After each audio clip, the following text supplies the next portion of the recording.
The Ricoh Theta X can shoot 60 megapixel 360 photos. It has an auto HDR mode. It can shoot 5.7K 360 video at 30 frames per second. It features a large touch screen, a removable battery. It features internal memory and a micro SD card slot. And in essence, this camera is designed to be a 360 camera workhorse for multiple industries. If you want to create quick, easy, decent looking virtual tours that capture a lot of details. Let's go straight into looking at the images shot with this camera, because that's basically what 99% of people are going to be using it for. The images shot with the Ricoh Theta X will depend basically on what mode you use. There are several different modes available. You have noise reduction mode, interval shooting, time shift, multi-bracketing, and auto HDR. You can also shoot in auto mode and manual mode. The mode that I recommend literally almost everyone use is the auto HDR mode. This basically creates several exposures, combines them together, and spits out a much better looking image than if you did it in any other way, basically. This will increase the dynamic range, it will make bright areas not so overexposed, it will reveal more details, and overall, it's just the fastest way to get the best looking image out of this camera. The other modes can be useful, I guess. I mean, if you were going to use manual mode, then you wouldn't be able to do this HDR. You can do multiple bracketing, which basically the same thing, but you have to combine them yourselves. So overall, I think in terms of time versus quality, the auto HDR mode is the best. And that's basically what I'm going to be showing you throughout this whole review. Basically, every image I shot, I use this auto HDR mode, and I think if you take a look, they look pretty good. I think most of these images are very decent quality. Are they as good as some other cameras? For example, the Theta Z1, which can also shoot in RAW mode. No, it's not as good as that in terms of overall attractiveness. In terms of details, in terms of the size of the image, the Theta X is still way better. It captures 60 megapixel images. That is very, very large. That is a lot of details. Images that size can retain a lot of details even if you zoom very far in. That is going to be useful for several industries or several professions. I mentioned before in my last video, the construction industry. I've spoken to a lot of people who work in this industry, and they have been looking for a camera that is not only easy to use, small, but also captures very detailed images, because they need to be able to zoom in onto details in very large areas to see what's going on and to check things over periods of time. Do they need the absolute prettiest, best quality, best colors? No, they just need details. So that's what this camera can offer.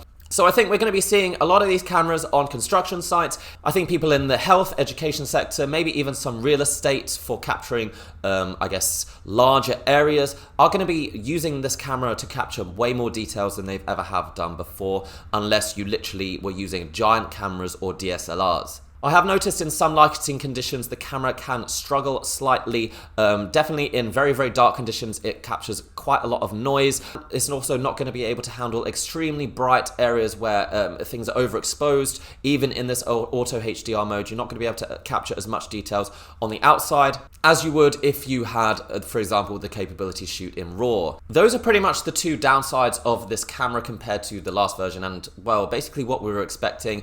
While I didn't really expect the sensors to be the same size. I mean, these have two 1/2 inch sensors, which, to be fair, is double the size of most other 360 cameras, but half the size of its predecessor. So usually the sensor size means better quality images. For me, the disappointing thing is that it can't shoot raw images. That would really boost the quality and allow people to get the best quality should they want to go through the editing process. Really be a great option, and I hope they add that in the future, because it would really boost the capability of this camera. Ricoh are trying to make this super user-friendly and super uncomplicated. Basically, every image that I've shown you in this review has just come straight out the camera, zero editing, zero stitching. It does it all for you in the camera, and you can then just use them straight away. The workflow is super simple, super easy, and it's extremely user-friendly. If you can use a phone camera, then you can pretty much use this. So overall, in terms of image quality, if 10 out of 10 was the best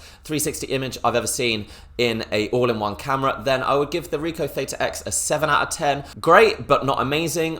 But in terms of how easy it is to create, I think it's doing a great job. But it's definitely going to be the easiest camera to use to create high-quality virtual tours. There isn't any other camera out there right now that can create images as high quality as this as quickly and without any editing whatsoever. What about video?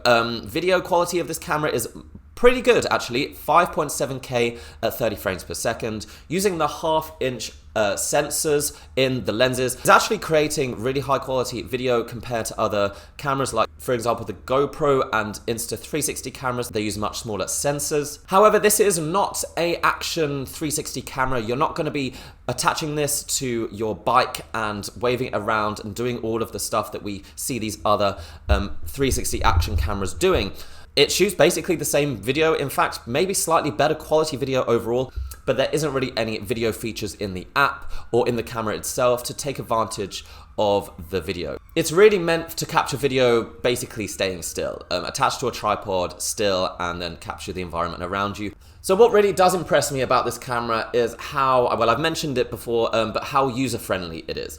It's so easy to use. The large touch screen is, I think, the biggest touch screen out of any 360 camera out right now, and it just basically makes it super easy to control the camera, preview your images, view your already taken images and photos, and yeah, it's just basically like using a phone. It's powered by a kind of version of Android, so it's super smooth, super easy to use. You can install plugins on the camera to expand the functionality, many of which will be developed in the near future, I imagine, and we'll be able to expand the functionality, but you can just install them like you would install an app on your phone. The Theta X also features a removable battery and a removable SD card, which I cannot explain to you how useful that is. Previous Ricoh cameras have all had integrated memory with no SD card slot, and it was beginning to get annoying. If you fill up that camera, then there's nothing you can do apart from delete things. So this not only has 46 gigabytes of internal memory, but you can slap in a 256 gigabyte SD card, micro SD card, and basically never run out of space. Well, not for a very long time anyway. The battery can last, according to Ricoh, 55 minutes of continuous video, which sounds about right. I mean, it's not amazing, and you won't be using it for video that much. So for photos, I guess for me it lasted a few hours because you have to have the camera on most of the time. It does have a battery saving mode, which will turn everything off the screen after about, I guess, 35 seconds if you don't touch it. If you were doing a virtual tour, it would last for the whole virtual tour. You'd probably have to charge it after that, or you'd have to get a replaceable battery and just pop another one in, which again makes it more user-friendly, less likely you're going to be walking around with a dead camera. The overall design of the camera, again, they've retained a kind of candy bar shape.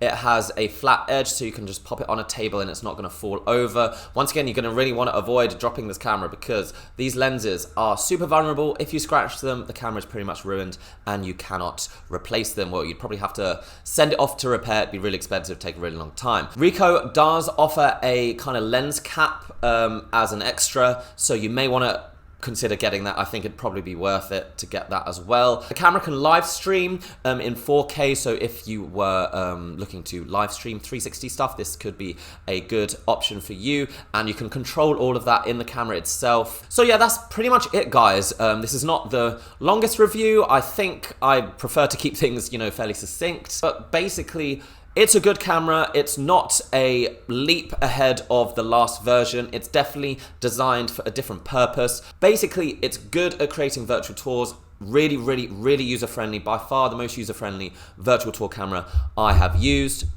I've also compared this camera with some other popular virtual tour cameras that are out right now.